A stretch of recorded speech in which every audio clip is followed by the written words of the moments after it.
नमस्कार दोस्तों, आज हम बात करेंगे 2018 की सर्वाइवल रोमांस फिल्म एड्रिफ्ट की, जो एक सच्ची घटना पर आधारित है।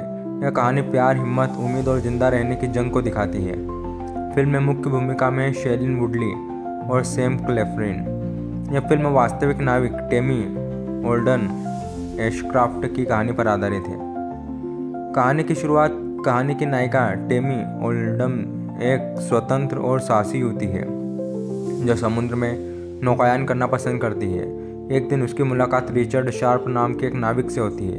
दोनों को समुद्र से प्यार होता है और धीरे धीरे दोनों एक दूसरे के करीब आ जाते हैं। उनका रिश्ता दोस्ती से प्यार में बदल जाता है और वे साथ में दुनिया घूमने का सपना देखने लगते हैं। कुछ समय बाद एक अमीर दंपति उन्हें अपनी लग्जरी यॉट को ताहिती से सैन डिएगो तक पहुंचाने का काम देते हैं। अच्छी रकम मिलने के कारण दोनों यह काम स्वीकार कर लेते हैं और समुद्र की लंबी यात्रा पर निकल पड़ते हैं। समुद्र का सबसे भयानक तूफान। यात्रा के दौरान उन्हें सूचना मिलती है कि आगे एक खतरनाक तूफान बन रहा है। यह कोई साधारण तूफान नहीं बल्कि हरिकेन रेमंड था, जो उस समय के सबसे शक्तिशाली तूफानों में से एक माना जाता था। शुरुआत में सब कुछ सामान्य लगता है, लेकिन अचानक समुद्र का रूप बदल जाता है। विशाल लहरें यार्ड पर टूट पड़ती है। हवा इतनी तेज चलती है कि नाव को संभालना लगभग असंभव हो जाता है। टेमी और रिचर्ड पूरी कोशिश करते हैं, लेकिन एक विशाल लहर उनकी याट को पलट देती है। टेमी घायल होकर बेहोश हो जाती है। जब उसे होश आता है तो चारों ओर तबाही का मंजर होता है। नाव बुरी तरह क्षतिग्रस्त हो चुकी होती है और रिचर्ड कहीं भी दिखाई नहीं देता। कुछ समय बाद टेमी को लगता है कि रिचर्ड एक छोटी नाव में जिंदा है। वह उसे बचाकर वापस याट पर ले आती है।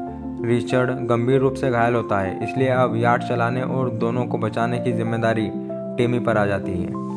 यहीं से फिल्म का सबसे भावनात्मक हिस्सा शुरू होता है। टेमी के पास न पर्याप्त खाना है, न साफ पानी, न कोई रेडियो सहायता। समुद्र के बीचों बीच हजारों किलोमीटर दूर वह पूरी तरह अकेली है। फिर भी वह हार नहीं मानती। वह टूटे हुए सामान से अस्थायी पाल बनाती है, बारिश का पानी इकट्ठा करती है और सितारों तथा पुराने नक्शों की मदद से दिशा तय करती है। हर दिन उसके लिए एक नई चुनौती लेकर आता है। फिल्म के अंत के करीब एक चौंकाने वाला सच सामने आता है। असल में तूफान वाली रात रिचर्ड समुद्र में बह गया था और उसकी मौत हो चुकी थी। टेमी जिस रिचर्ड से पूरी यात्रा के दौरान बात करती थी वह उसकी कल्पना थी। अकेलेपन, दर्द और मानसिक तनाव के कारण उसका दिमाग रिचर्ड की मौजूदगी महसूस कर रहा था। यह ट्विस्ट फिल्म को एक साधारण सर्वाइवल स्टोरी से कहीं ज़्यादा भावात्मक बना देता है। अब टेमी को सच स्वीकार करना पड़ता है कि वह पूरी यात्रा में वास्तव में अकेली थी। क्लाइमैक्स और अंत।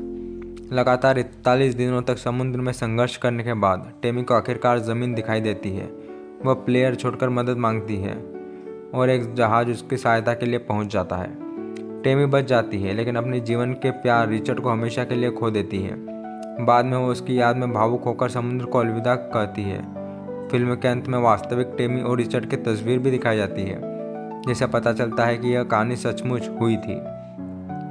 फिल्म में क्या अच्छा है? सच्ची घटना पर आधारित प्रेरणादायक कहानी, शानदार समुद्री दृश्य और सिनेमेटोग्राफी, शेलिन वुडली की बेहतरीन एक्टिंग, इमोशनल और प्रेरणादायक क्लाइमैक्स, सर्वाइवल और रोमांस का अच्छा मिश्रण।